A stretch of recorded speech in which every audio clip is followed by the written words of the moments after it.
a slight change of wind. The trajectory that Columbus was following changed a bit. So rather than landing in the Caribbean, that slight change of wind made him land in the coast of Mexico. In Mexico, he was captured by Aztec authorities who realized that this was a blessing for them. They didn't have to fight their internal wars any longer because they could find all the sacrifices and all the goods in this new land.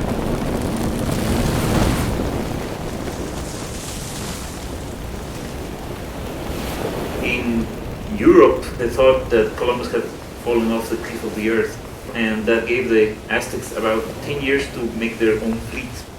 The Europeans were a bunch of tribes that were fairly superstitious, so when they saw the incoming ships, well, this was a confirmation for them that this was the end of the world.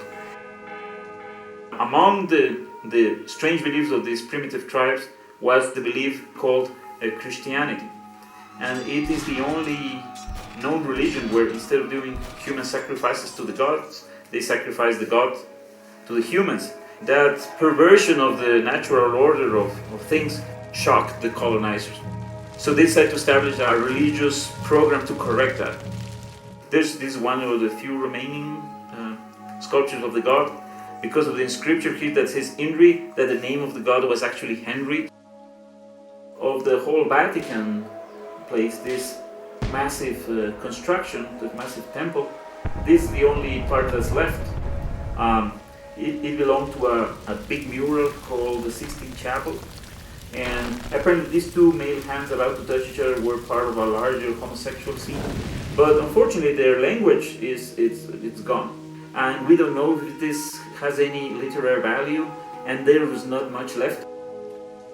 The Aztecs found about horses in the new continent, but they didn't use them for the daily life. They preferred instead to use some of the sturdier slaves. Particularly, they found Germans to be very useful for that because they were always on time. Back at the civilization, back in Mexico, there were lots of rumors about the strange appearance of the natives. Some people were said to be so white that as to be transparent. Also, the colonizers were astounded by the heights of some of the natives, especially in the north. Spaniards have hairy tongues. It was said that some of the Italians had hairy pupils. Scholars firmly believe that had been Europe left to their own devices, they would have never come out of the Dark Ages.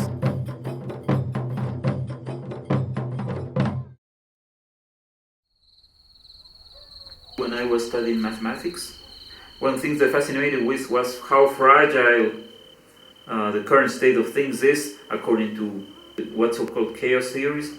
A minor change can change the whole end result. Whole Latin America has a tradition of oppressing the native cultures, and I saw this when I was a kid. It was far stronger than it is today. So the conjunction of these two ideas, what happened if colonization went the other way around? Who would have conquered that? So I saw the cultures in the Atlantic coast, and in the Atlantic coast the most warrior-oriented, most organized were the Aztecs at the time. So they realized that Columbus landed not far from Mexico. The Europeans had better weapons, but they could replicate the weapons. I suppose in the end is a meditation of the fact that it's not about civilization, it's about who can put the gun against your head and tell you what to do, and that's what human history is about. There's this myth that happens in Latin America that somehow the native culture were kinder, better, and they were polluted by the evil Europeans. I don't think that's the case. I realized that the Aztecs were a small tribe that really came from another tribe to this gigantic empire, and then I realized the way they thought, the socio-economic benefit of that, and how they used religion to justify that.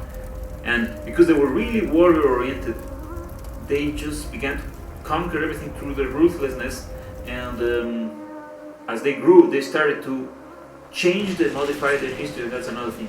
The victor retells the story.